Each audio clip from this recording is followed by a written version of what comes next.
Hi, do you know or suspect that you're suffering from an addiction? Do friends and family keep telling you things about yourself that might make your blood boil or cause you emotional instability?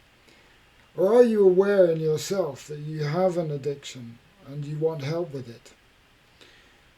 I've experienced a number of addictions in my life, and I've used the experiences to understand the fundamental psychological causes and subsequent remedies. Just two examples from my personal experience are alcohol addiction and addiction to pornography. I've not consumed alcohol for over 10 years, and I've not used pornography for over a year now. What I learnt was that our behaviour isn't governed by what we think or how we see ourselves in our conscious minds. Nobody's ultimate behaviour is predominantly influenced by their conscious mind. One of the fundamental elements of personal and spiritual development, including overcoming addiction, is in understanding this fact. A person's behaviour and belief system is predominantly influenced by the subconscious mind. Now, your subconscious mind is not you. It is merely a database of memories that the conscious mind draws from in order to determine how to think or behave and what to believe in the moment. Your subconscious mind will always provide you with the most traumatic of memory in order to protect you from an environment that has inevitably changed.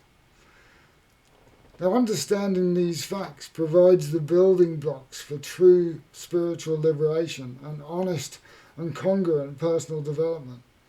It enables you to see who you really are and who you present yourself to your environment as, and enables you to see more transparently what it is you'd like to address in yourself in order to become a better person and more akin to the true you, to who you truly are in your soul.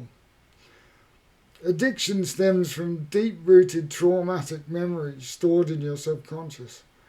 This memory usually comes from childhood, and many people are not aware of or remember the memory in their conscious, which is why it's so difficult for people to identify, acknowledge, and subsequently address. You see, when you have an addiction, your mind will use excuses, and often seemingly tangible excuses, to justify your beliefs, which are formed by those deep-rooted traumatic memories, memories that no longer serve you. These excuses, no matter how real they may seem to you in the moment, are just that. Excuses. You see, that's the fundamental principle behind how addiction works. It assists you in believing in reasons for thinking the way it wants you to in order to fuel and make progressively more powerful its negative grip on you.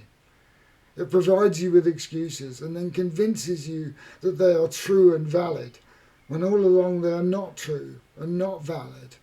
They are just excuses. And it's normal in the basic human psyche to willingly embrace and believe in these excuses. When I was an alcoholic, for example, I used to hide alcohol around the house and in my car.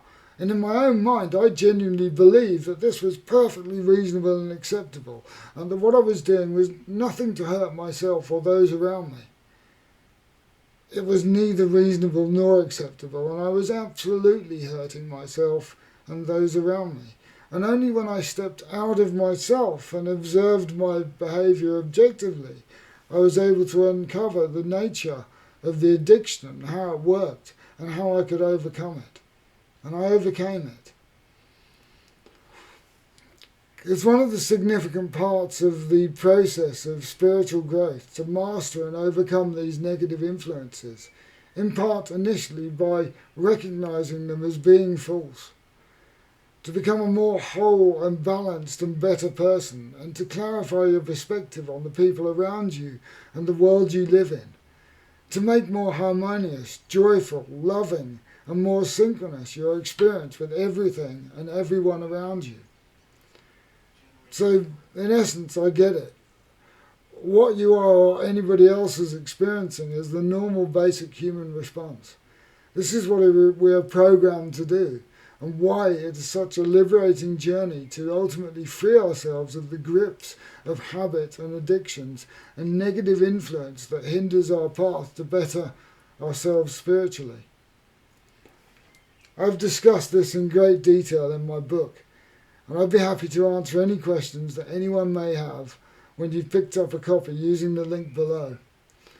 So thanks very much for listening, and I look forward to working with you if it is part of your path. Thank you.